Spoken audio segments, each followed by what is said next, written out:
Hello, I'm Dr. Pierre Samaan, and it's wonderful being back with you. Today we're talking about sexual addiction. This is part 2 in our series of sexual addiction. In our ministry, we are for healing and, peace and harmony. Healing, peace, and harmony. Sounds wonderful, doesn't it? We want to achieve those things to all seekers, and that means you, whether it's on YouTube, whether it's reading, whether it's anything. I want you to get well. And in getting well, you have to make an effort. And sometimes making an effort is listening to someone, reading something, acting out what is right and good, and changing what you'd like to change about yourself. And in this series, there are many out there who are having difficulties with sexual addiction. So we're talking about it to make you more aware and to help understand some of the dynamics involved in it. There's 4 phases of sexual addictive cycle. The 4 phases intensify as you go through each one, and it's hard to slow it down once it gets rolling. It's like the proverbial snowball rolling down the hill, and you got to catch it early. And even for those addicts who have been that way for a long time, still important. You catch it early and you keep working on it. Don't give up, because it doesn't happen overnight, unless it's a miracle, unless it's a supernatural experience, unless it's something out of the ordinary. It just doesn't happen overnight. It's work. And as the work intensifies, you get better and better at it. But those 4 phases of sex addiction cycle are preoccupation, ritualization, compulsive sexual behavior, and despair. And we're going to be talking about all 4 of those today. It's sort of like the tides. I have a picture there of the water. I remember when we were living in Daytona Beach, and we had a condo on the beach, and it was wonderful, and I grew up there. But boy, you could sure count on those tides. Yes, every so many hours, the tide would come in and the tide would go out. And there would be a high tide, a mid tide, a low tide, and so on. It was just like normal. Sex addiction to an addict, their phases that they go through, it's normal to them. And you can count on them. So they do. They count on those phases. And if you know someone with a problem like that, you can watch the phases occurring. You can see them once you know what to look for. And preoccupation is not easy to see, but there are signs that help you to see it, recognize it. And one of the big signs is absence of mind. Oftentimes people will just say, what's he thinking? It's thinking of nothing else but sex. It's a focus, it's a trance-like state of mind that preoccupation causes the sex addict to be engrossed in thoughts of sex. It creates that intoxication within them. And that leads to an all-consuming search. Where can I find it? What can help enhance my trance, my self-stimulation? Desperation, maybe I shouldn't even use the word desperation, but the trance causes interference with normal activities. You and I, normal activities. For them, interference with family, friends, work, play, relaxation, sleep. It interferes with all those things because they're in a trance, they're in a state of hypnosis. And it's not that they're purposely doing it, it's an automatic arousal that occurs within them. Everyone passes through that sexually obsessive filter. And if everyone passes through it, then everyone is seen as objects, not people.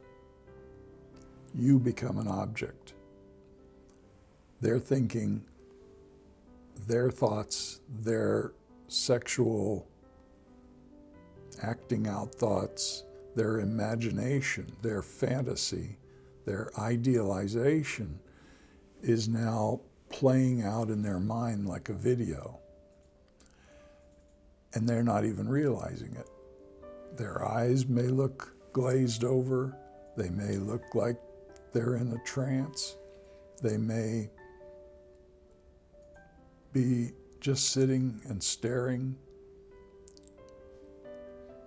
When you start to see those things, you start to know, oh, look what's happening, or what could be happening. Certainly doesn't mean that that's happening all the time. But a lot of wives will complain to me, oh, we go to a restaurant and all he can do is stare at the women. Or we go to a movie and all he does is look around for the women. A crowd is seen as a veritable shopping list of possibilities to the sex addict. Anywhere there's a group of people, most sex addicts will be drawn towards them. What does that mean? Well, your mall, your activity centers, churches. And believe me, churches are there for wounded people who need healing. Churches are there for people who are trying to do better. But churches also attract those with weaknesses that are not in control. And we all have to be careful and guarded. We have to be wise in our interactions with one another. But the sex addict is in the church also, just as much as they are outside the church. Well, number 2 in that phase, once that preoccupation begins to build, that intoxication begins to occur, then ritualization kicks in. The word speaks for itself. It's a specialized routine that leads up to a sexual behavior for the sex addict. An example of that might be porn, looking at porn. They did surveys years ago among those that convicted for sex crimes, and they found in those surveys that it was like 90% and above viewed porn before committing their sexual crime. So porn is not a good thing. It's a ritual. Rituals intensify the preoccupation. It intensifies the arousal, and it intensifies the excitement, the stimulation. So rituals help the trance.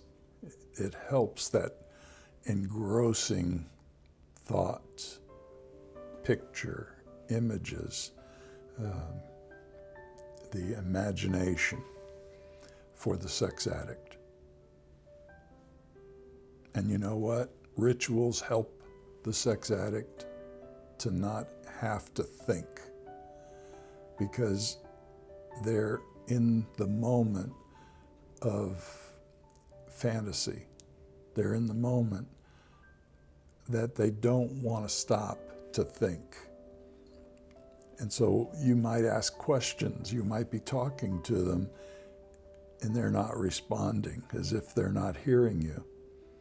We all do that when we're thinking about problems, we're thinking about this or that, thinking about finances. They're thinking about sex. They're engrossed in that thought, and they don't want to stop thinking or disrupt their focus. And that's an identifiable pattern that we can see when we see these preoccupations and rituals going on. A wife can tell me, and oftentimes I say a wife because most sex addicts are men. There are women also, but mostly men. And the wife will tell me, I can tell, he's just staring. And it scares him because, like the alcoholic or the drug addict, that's a precursor to them drinking and drugging. And it scares them. Oh, he's going to go out again. He's going to have another drink. He's going to go drug, or may not come home tonight. When they start to see that preoccupation, that trance-like behavior, and the ritualization that begins to occur. We have rituals. We all have rituals. The way I brush my teeth in the morning, it's a ritual. It's the same way every morning. It feels uncomfortable. If I usually start with the top teeth in the front, and every once in a while I'll try to start somewhere else just to see how I'm going to feel. And boy, does that feel strange. It doesn't, oh, wait, this isn't right. Because I don't want to think about it. I just want to do it. And so I go back to the ritual that I'm comfortable with, what I've been doing. I don't have to think about it anymore. I'm just brushing my teeth. For you, it might be something else. When we start to see those rituals with someone who has a weakness, okay, it can concern us. We can be worried. Now, it doesn't necessarily mean that they are going to carry out whatever it is that they used to do if they're, let's say, in recovery and they've been in recovery, but the reminders are there. And so the partner is oftentimes uncomfortable. It's that automatic reaction, and sometimes they don't even remember why they're uncomfortable. It's just they feel uncomfortable. I would get a wife who might come in and I recall many who would say that they would see their husband coming in the door and the way he looked, the way his face looked would be a signal to them what to watch out for. For some it was anger and fear of abuse. For others it was, oh, he's gonna be impatient, agitated, whatever. For others, it's, he's going to drink, or he's going to drug, or he's this or that, because they're reminders of what would happen in the past when they saw that same face. And a lot of times I would have to tell the husbands who have been in recovery for a long time and who are getting, kind of frustrated and discouraged by it all, that, you got to come through the door with a different face, a smile on your face, or a demeanor that's cheerful. Put your head up, or say something nice when you walk through the door. Change that pattern, that ritual of how you would walk through the door. And that would help the wife to, okay, everything's okay, it's all right. And it's more peaceful night as a result. So rituals intensify the preoccupation and all that stuff. And when I don't have to think, when I'm brushing my teeth, basically I'm thinking of other things, whatever I'm got to do that day, plans for the day, plans for the evening, plans for the family. I'm thinking of these other things as I get this done. Well-rehearsed cues are, or I should say, well-rehearsed cues will trigger arousal in a sex addict. So those cues can be coming from someone else. Those cues sometimes are part of the preoccupation where they begin the searching, the scanning. It's not uncommon for a sex addict to focus on who's driving that car in front of them or who just passed them. I've had individuals working on their sex addiction who would have great difficulty getting to where they're going because they saw an attractive woman, or they saw what they imagined to be an attractive woman driving the car. Maybe they only saw the hair, but their imagination takes over. And they can't stop themselves from following where that woman is going because they want to see what she looks like. They want to see her getting out of the car. And this is a common thing. So they drive, they follow, and then the stimulation, that preoccupation, that trance-like, the fantasies are intensifying, the arousal is intensifying, imagining what she's going to look like when she gets out of the car. She gets out of the car and they look for whatever the culmination of that preoccupation is going to be. And they fixate on it in their minds and self-stimulate either then or at a later time with the memory. I can't tell you how often I hear that preoccupation and ritual going on, whether it's following someone in a car, following someone in a crowd, or just following someone as they're sitting somewhere with their eyes. Rituals intensify the preoccupation and the arousal. Well-rehearsed cues, it just kicks them into gear. Cruising, watching, waiting, preparing. That's why most mothers will say to me they're uncomfortable because they see someone parked in a car across from the schoolyard. They see someone parked in the car at church. They see someone just sitting at church staring at everybody. Doesn't mean they're a sex addict, but the discomfort wells up because they may have experienced that with someone in the past, and it becomes a reminder. 3 on that list of phases is compulsive sexual behavior. So once we go through the preoccupation and the rituals, which are sometimes not easy to see, not easy to pick up on, well, now we get to this 3rd phase, which is easy to see. It's obvious. Compulsive sexual behavior is the acting out at that point. So compulsive sexual behavior is the goal of preoccupation and ritualization for the sex addict. Sexual acting out becomes visible at this point. Protective behavior is almost non-existent to the sex addict. They're not thinking about others seeing them or getting caught because they have been intoxicated by the preoccupation, by the ritual.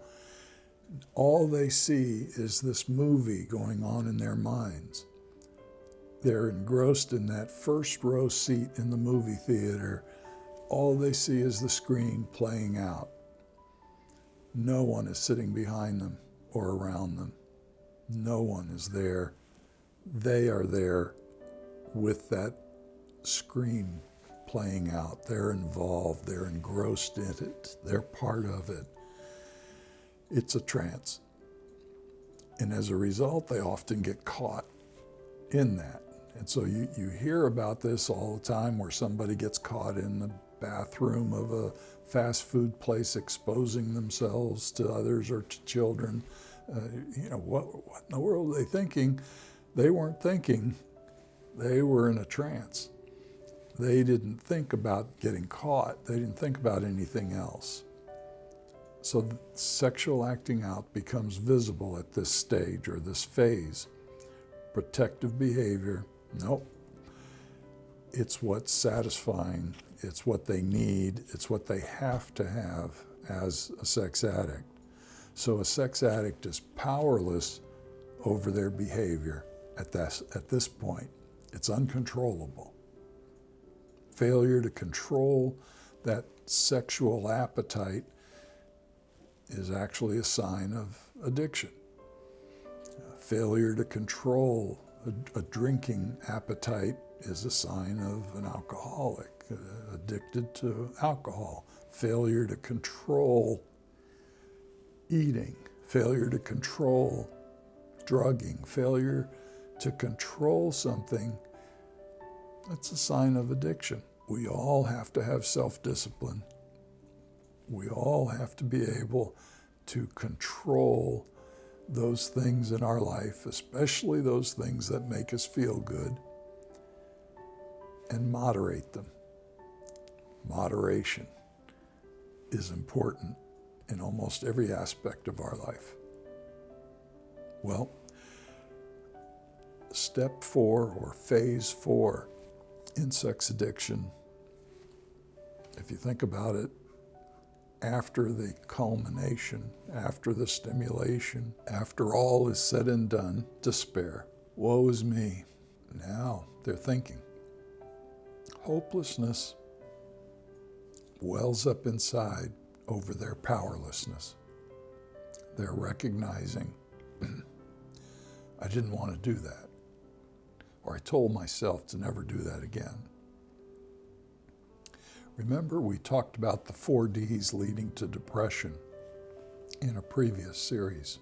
The first one was difficulty. Now, we consider it as mild to moderate stress. The second was discouragement, moderate to severe stress, activating that alarm reaction within us. Third was distress, severe stress activating the stage of resistance. And the fourth was despair, uncontrolled stress activating the stage of exhaustion, which leads to depression. For the sex addict, they go through these stages, the 4 Ds leading to depression. And suddenly the culmination, the stimulation is over. Failure for not living up to those expectations of self-control and abstinence, recognition of possible consequences, increase self-pity. Woe is me. Increase guilt. Oh my gosh, what have I done? And shame. I'm a terrible, awful person. No one will ever love me, or no one would ever like me if they knew about me. Stimulation ends at this point because stimulation ends, logic, good sense resurfaces. And we spoke about this when talking about the brain in a previous series, that the limbic system of the brain, your fight or flight center of the brain, your fear and emotion center of the brain, when it's activated, when it's inflamed, agitated, irritated, it's overstimulating, the emotions are in control, the logic, your frontal lobe area where you do most of your problem solving and thinking, slows down. Some even say goes to sleep. Your conscience, your love and peace center of the brain, where your conscience is located. That in spiritual counseling and Christian counseling, we believe that conscience is your connection with your heart, where the Holy Spirit dwells. You can't hear the Holy Spirit. You can't hear your conscience at that point, because all the energy's going to that limbic system. And so everything else kind of goes to sleep. Absent-mindedness. There's an absence of mind, an absence of logic, of good sense. But now that fear and emotion center, that activation slows down, that fight or flight center slows down, and now energy's going back to those other parts of the brain.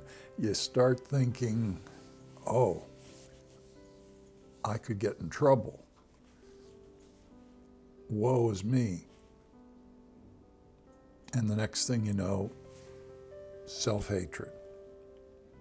And self-hatred for the sex addict very often turns to suicidal thoughts, gestures, suicide gestures, or suicide, even homicide. Self-destructive behavior can come out of that. Anger. Well, anger goes hand in hand.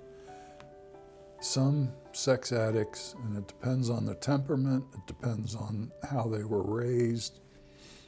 Some sex addicts, when they're in this stage of despair, will turn to atonement or anger, or both. May swing from one to the other. Atonement is penance.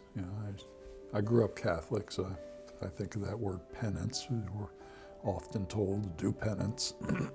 Well, atonement or self-punishment, 5 Hail Marys and your Our Fathers and this and that, and you'll be forgiven. That's how I was raised when I was younger.